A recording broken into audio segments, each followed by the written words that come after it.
This presentation is on collaborative learning. So what is collaborative learning? Collaborative learning is an educational method that involves students working together. According to Myron, French, Sullivan, Satyamurthy, Barlow, and Pomeroy, learners work together to search for understanding by examining problems and discussing solutions to them. It is a subcategory of cooperative learning, and according to Bastable, Gramet, Sopkins, Jacobs, and Brungart, it impacts skills attainment when learning clinical skills. In our textbook, it discusses that health professions demonstrate positive outcomes when peer cooperation is used. So in other words, collaborative learning promotes better ideas when two minds come together. So, maybe Joe has an idea of one thing, Bob has an idea of another thing, and together they create something even better than each of them would have thought of individually. So two minds coming together typically has a positive outcome. The key components of collaborative learning are it is a small group learning. Groups can consist of two or more people. There is a common task or activity or idea being discussed, solution looking to be achieved. Group members must have cooperative behavior and work together with one another. There is a component of interdependence. And then, of course, there's individual responsibility and accountability. Each group member needs to contribute for it to effectively work. So there are several domains that can be used for collaborative learning: cognitive, affective, and psychomotor. I broke down each of them. The cognitive domain is, of course, the thinking domain, where we inquire information with and amongst peers. One of the examples that is commonly used for teaching in the cognitive domain is group discussion. And collaboration can branch off of group discussion because collaboration is, of course, small group activities, which can involve discussion about an idea or a concept. The affective domain is also known as the feeling domain. That is more involved with emotional responses and social development.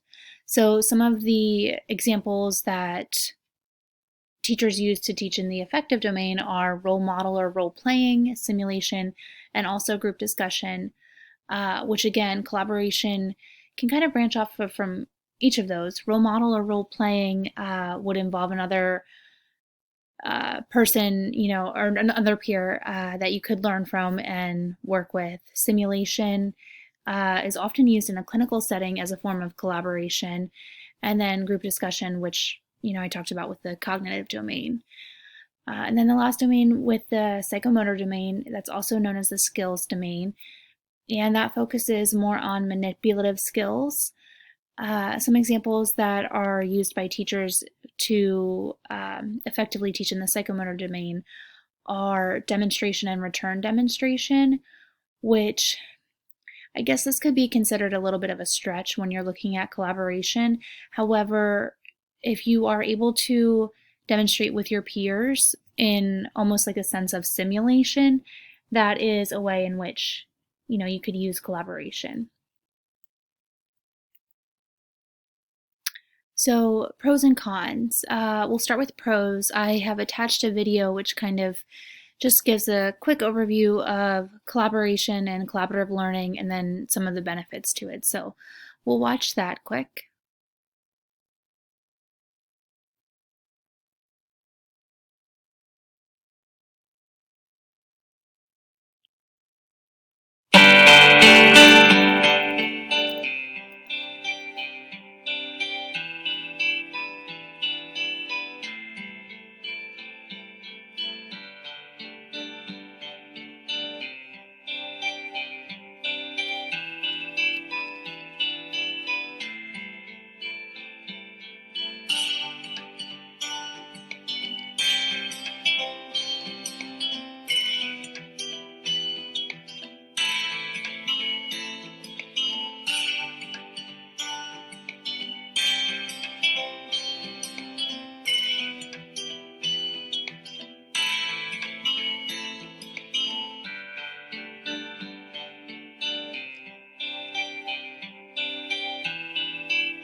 Okay, so that was just a little snippet on collaborative learning and some of the benefits to it.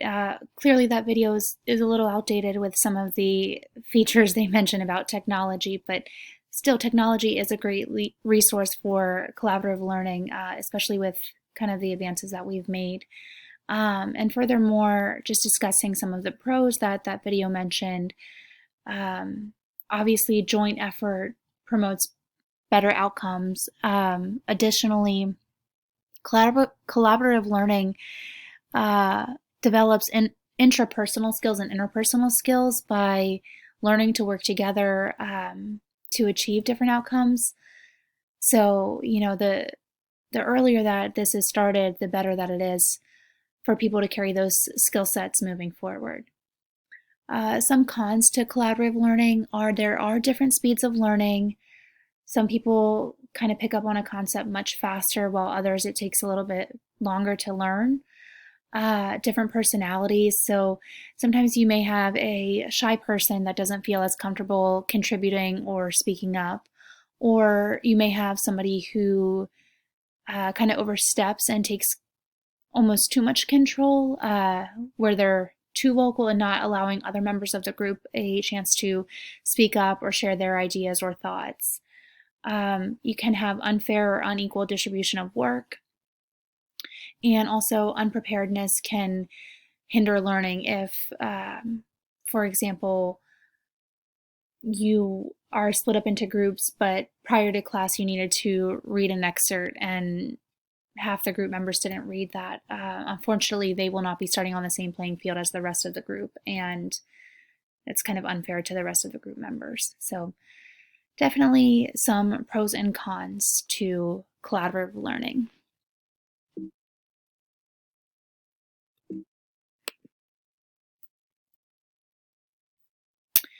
So collaborative learning in health education.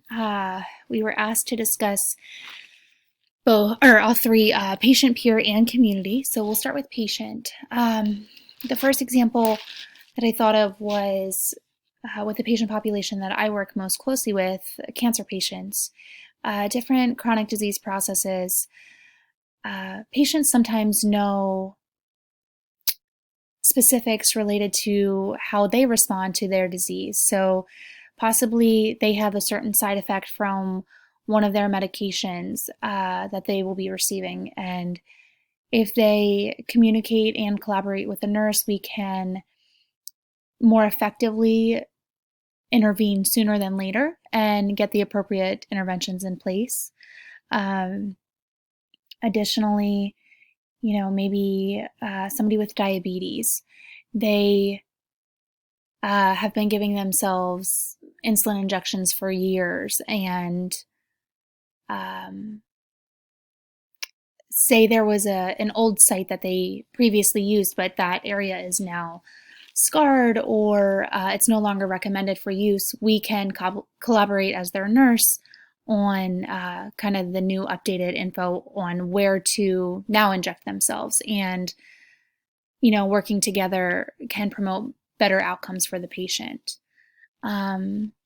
With the peer aspect of education, as mentioned before, performing and practicing clinical skills in a collaborative setting does promote positive results for content knowledge learning. And you can see the source there, but working together and demonstrating skills with one another allows for feedback. It also allows for kind of trial and error in a safe environment with somebody who is on a similar playing field to you. And in the community, an example that I thought of were workshops and conferences amongst health educators. Collaboration amongst educators can enhance the delivery of content to students. So oftentimes you see in a traditional teaching setting, a lot of teachers work in what they call teams to discuss how they will deliver whatever content it is that they are teaching, and they bounce ideas off of each other, and that in itself is a form of collaboration. So it would be no different for health educators to do something similar as well. just some final thoughts related to collaborative learning. Collaborative learning is a really good way to bring a lot of different ideas to the table. It's a way to enhance individuals' strengths and incorporate them in a group setting. If somebody is really good, just in very simplistic terms, at math, but somebody is really good at writing, the mathematician could, share his thought process on how this solution is achieved, and the person that's really good at writing could write how he achieved this solution. So, that's very simplistic, but the idea is that everybody has their own strengths, and a collaborative setting can appropriately enhance those areas that we each have. And then this is just my slide of references. Thanks so much.